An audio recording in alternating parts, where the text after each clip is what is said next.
Okay, so let's talk about the larynx.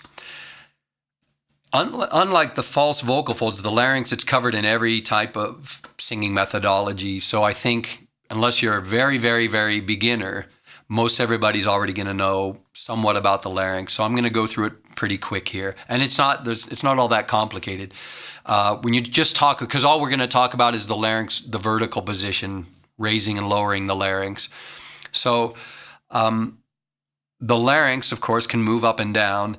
And as it moves up, it tends to add qualities of youthfulness, of brightness. It makes the tone more trebly. And when it moves down, it makes the sound more bassy, more round. You could say a rounding quality or a warmer quality as well. Now, the different positions of the larynx can somewhat correspond to different styles of music. So in more classical, traditional, or opera type singing, the larynx tends to want to be down lower, or needs to be down lower. In more rock, pop, contemporary, and some of contemporary musical theater, the tendency is for the larynx to want to be a little higher, to brighten the sound, make it more energetic, maybe a little more youthful sounding. So as we spoke of in a prior video, if we were to assign a numbered scale to this, the neutral position of the larynx would be assigned as 0. So neutral tends to be speaking levels. So the way I'm speaking right now, my larynx is right around 0. It's neutral.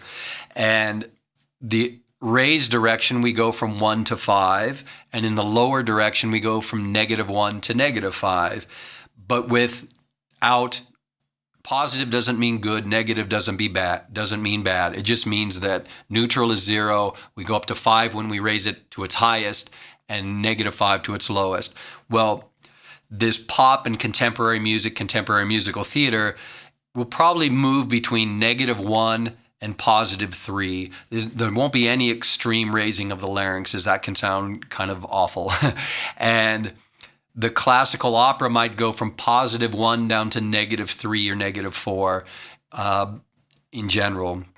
So one of the things that can happen with the larynx, though, is that because of the way we're raised through childhood, infancy, into adolescence, I notice this when I hear people speak, especially when I'm back home visiting the United States, is some people have developed a habit where their larynx is always a little higher than 0. It's kind of locked at maybe say 2 or 3, and you can hear it in the voice. You can hear it.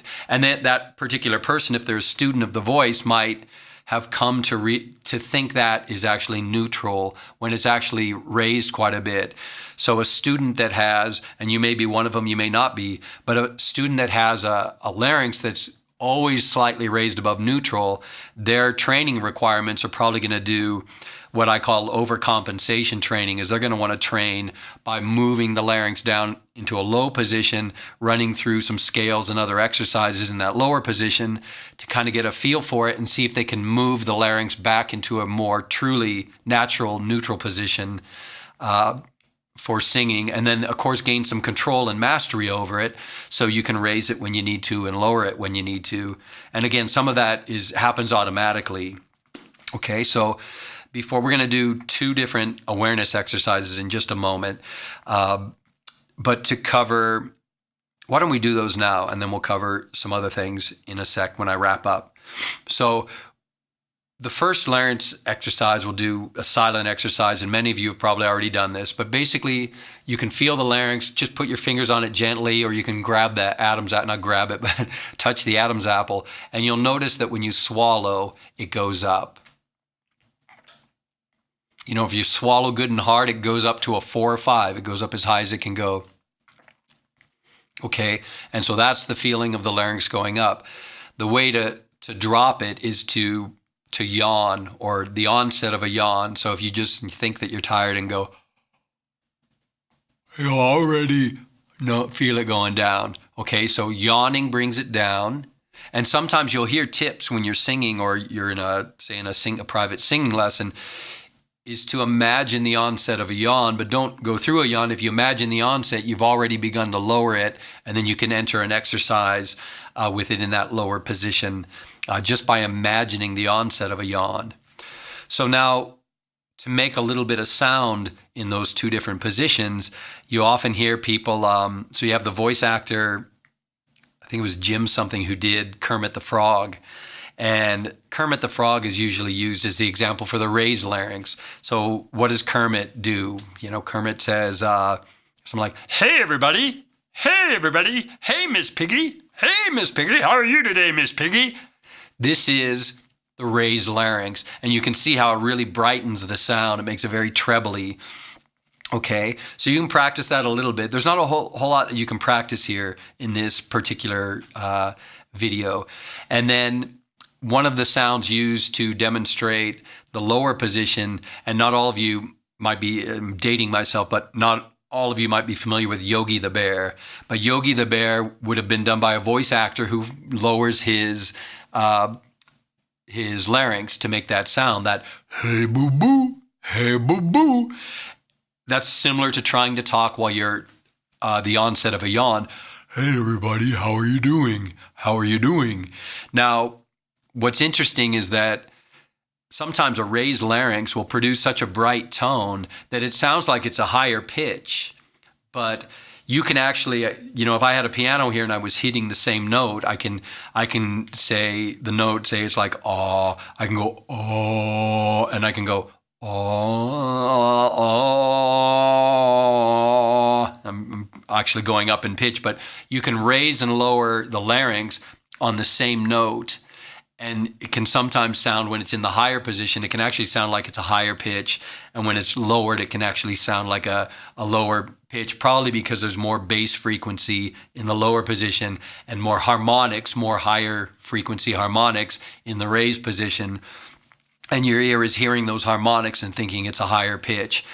So that's really the basics of the larynx. Another thing to know about the larynx is that, so it contains the true folds, where the tone is made. It contains the false folds right above them, also inside the larynx, such that there's even a little more space above the false folds before you're outside of the larynx.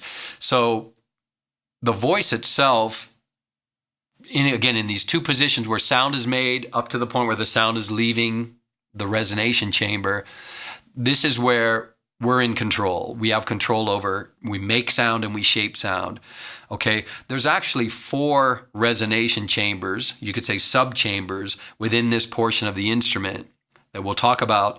3 of them when we cover the resonation chamber, but there's actually a little bit of a resonation chamber inside the larynx above the true folds, and then below and above the false folds. And we can shape the larynx a little bit.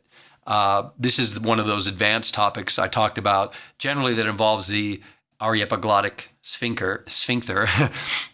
But we can actually do a little bit of resonation work or a little bit of changing of the timbre of the sound within the larynx as well. And so that's interesting to know, but it's a little more of an advanced topic, even though we do some of it naturally, but to develop some mastery and control over it and some awareness over it is much more in the intermediate to advanced level of studies. So I think that's about it. So just to recap, the larynx is part of the intonator. It contains some of the other parts of the intonator. It basically can move up or down to either brighten the sound or darken the sound. And different styles of music will require one or the other.